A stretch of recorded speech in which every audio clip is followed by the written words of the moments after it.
Hello students. So in this chapter till now we have seen about the features of our Indian economy and the situation of agricultural sector.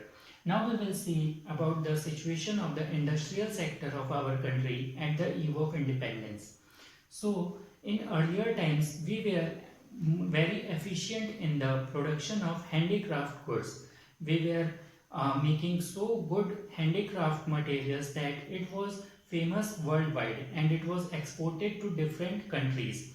But after the arrival of Britishers, when they saw that we were growing very much in the field of handicraft, they started to exploit that also. That we will see. And overall, when we talk about the industrial sector, then there were no proper modern industries available in our country. There was no investment done, or we can say that there were no scope of improvement seen in the industrial sector. Now, what were the causes that we were lacking behind in this sector, that we will see one by one. So the first point is discriminatory tariff policy. Now here discriminatory tariff policy means that what was the taxation policy made by the Britishers for the depletion of our industrial sector.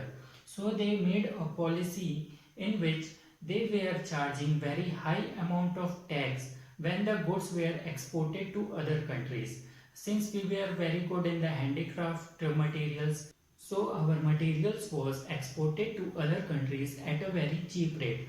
But what Britishers did was that they started to charge a high amount of tax in those goods which were exported from India to other countries, due to which those handicraft goods which were exported at cheap rate, now they became costly. And since they became costly, the demand of handicraft materials fall down. And hence we see that the handicraft industry slowly started to decline.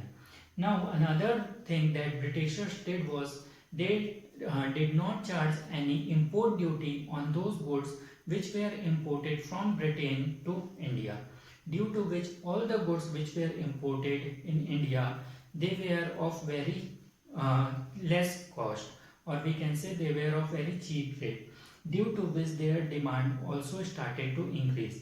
And all over the world also we saw that since Indian products became costlier and British products were of cheap rate, so the demand of Indian products was fallen down and the demand of Britishers or Britain made goods was high in the world market also.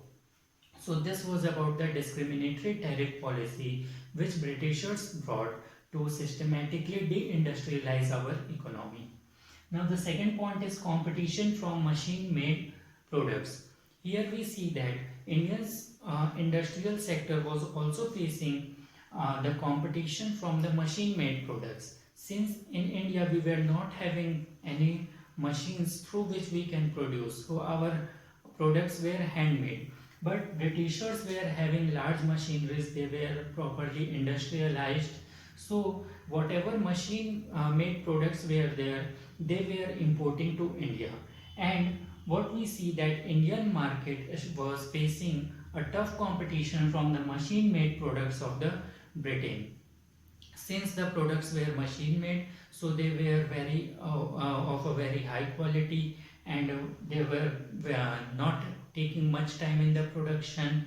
So, and Indian goods, they were of handmade products. So when we compare to machine made goods, so machine made goods were far better. So our Indian market started to face competition, and this brought a decline in the production or the selling of the handicraft goods. The next point is new pattern of demand. New pattern of demand here means that in Indian market also we saw that a new pattern of demand was seen. Indians earlier, they were whatever they were required, they were fulfilling their needs by the handicraft goods. But once the Britishers machine made goods started to come to our country, now their demand was increased. Indians were also in demand of those machine made goods. Like we see in today's time that the Chinese products are of a very good quality and at a very less rate. So the demand of in our own country, the demand of Chinese products is very high. In the same way, it was in earlier time that the machine made goods of Britishers was in very high demand. So a new pattern of demand was seen. The next point is introduction of railways in India.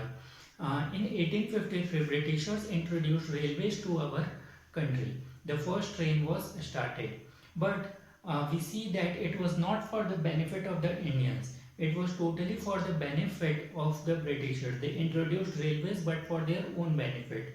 They started it so that they can easily import and export the goods from India to Britain. They can easily transport the raw material from here to their country, and they can easily bring the finished goods from their country to our country.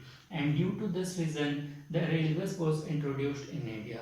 So even though it was a sign of development, but it was totally benefiting the Britishers. Then we see that there was disappearance of princely courts. What happened was that earlier kings were there, princes were there, and princely courts were there. So they were very much they very much encouraged the handicraft goods made in India. But after the arrival of Britishers, we saw that the system of king and prince was slowly vanished away. And since they vanished, so they were the ones who were encouraging the handicraft products of India. And once they went away, so our handicraft market also fell down. So this was a systematic way in which the industries of our country were deindustrialized, and due to which we saw that our industrial sector was not growing and there was no sign of development in our industrial sector. Now we will see how was our foreign trade under British rule. Before the arrival of Britishers, we have already seen that we were exporting our handicraft materials to different countries of the world. So we had a good trading relations with other countries, and there was a good export and import of goods taking place. But after Britishers arrived and they framed all the exploitatory rules and regulations and their policies, which impacted our foreign trade to a great extent.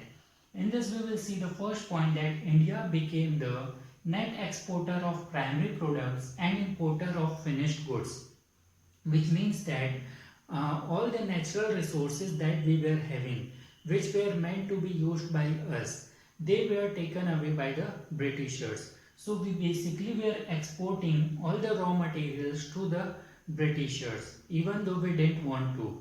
And Britishers used that raw material to manufacture the finished goods, and those finished goods were imported to our country, which meant that we became the importer of the finished goods. And we were bound to purchase those finished goods, and that benefited the Britishers. You can see that the raw materials were exported. So raw materials are less in cost. So we were getting very less money. And we were purchasing finished goods. And finished goods are always costlier. So we were spending more money. So the benefit was mainly to the Britishers and not to us. The second point is monopoly control of India's foreign trade. Whatever trade transactions we were having, or whatever trading we were doing, that was totally controlled by the Britishers. Britishers also made restrictions that most of the transactions or the export-import will take place between India and Britain. We were restricted to export to other countries, and this was just done so that we could not get any benefit or profit from other countries. So there was total monopoly of the Britishers on our foreign trade policies. The next point is surplus trade, but only to benefit the Britishers. It meant that even after this all exploitation, if in any of the field we were having any surplus trade, we were earning some of the profits, so those surplus was not benefiting our economy, or we were not able to invest that in our development. That all surplus was benefiting the Britishers. Britishers used to use that surplus amount not for our development, but for their own administrative development, and whatever the loss that they suffered during the Second World War, they were using those surplus amount in that. So basically we saw that our foreign trade was totally exploited by the Britishers, and we were not having proper rules related to export and import, and so this sector also we see that there was a sudden decline in the foreign trade and we were not benefiting from anything, and this all resulted in the overall falling of our economy. And since that we have seen that our economy was a stagnant economy, very slow growth or no growth was seen. In next video we will cover the topics of demographic conditions and was there any positives that Britishers gave to us. Okay, so this was all this in this video. Thank you students.